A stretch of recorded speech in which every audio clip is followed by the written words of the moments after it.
but this is a great town to live in. But that doesn't mean that we still don't need to continually improve and do everything that we can in the best manner that we can.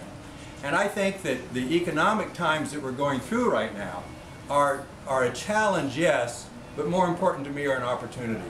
And they're an opportunity to do some things that when you're dealing with government and you're dealing with unions and you're dealing with bureaucracies that you can't do sometimes unless you have a real tool. And I look at the pony in the pile, if you will, as being the economy today is the tool that helps us deal with those types of things. And that's what's important. So financial responsibility to me is number one within the organization. We have a significant quality of life in this town, and protecting that and enhancing that is number two with me. And in the top of the list in that is the airport. Everything we argue about or talk about is trumped by the airport. If we can't resolve the airport issues, and our airport agreement comes up for renewal in 2015, and we're going to be dealing with that starting next year in a real serious manner. If we can't deal with that, if we can't capture that and improve that, then everything else we argue for will be for naught. And so number one on the list as far as I'm concerned. The other thing, the third plank in my platform is really property values.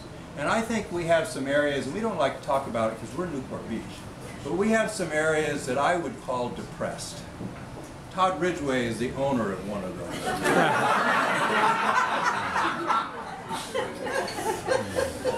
And I think we need to do something about it. And I think it's a great source of additional revenue for the city without raising taxes, but increasing the value of our properties and enjoying the financial benefit of that as a public agency, as well as the benefit of it as citizens that drive by it. And Mariner's Mile is one of those elements that's on the top of the list.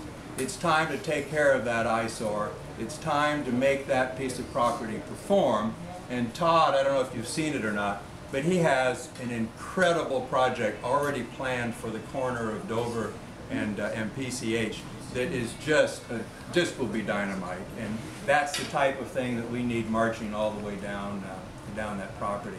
Another major element that we have is the existing City Hall site. 32nd Street to the Arches Bridge, I even would say, to the Lido Bridge. That whole area, the owners of Lido Village, along with Fritz Duda, who owns the Lido Shopping Center, and the city, have all agreed by one-third to fund two professional firms to come in and analyze that property on an overall global basis and come up with multiple concepts and ideas that we can then go through the public process of vetting those and determine not only what is market-driven but also politically achievable, so we can move forward with a comprehensive project there, which I think is very exciting. And of course, my pet project is the new Civic Center. I'm very excited about the Civic Center. We need a new City Hall, we deserve a new City Hall, and we're going to get a new City Hall. And that's one part of the project. We're going to get an expanded library. We're going to get an extra 100 parking spots for the library in addition to the 250 for the City Hall and the parking structure. And we're going to get one heck of a civic park, not a weed park like on Jamboree and PCH, but a real park that you can go into and really enjoy with some great vistas, and I think that it'll be a real asset. Having said all of that, the key is controlling the cost of it. And you hear all kinds of numbers rattled about. You hear everything from 100 to 140 to 150 million. 160. 160. Do I hear 170? 160 in the paper a couple weeks ago. That's ridiculous. And I'll tell you how those numbers come about, because I've been in the room on a lot of them. People are sitting around and they're talking about it, and someone says, "That could cost 100 million." The next day in the paper, 100 million. Seriously. And you know, and so it's just bidding up. My task is to bring that City Hall in at $90 million, because I think it can be done.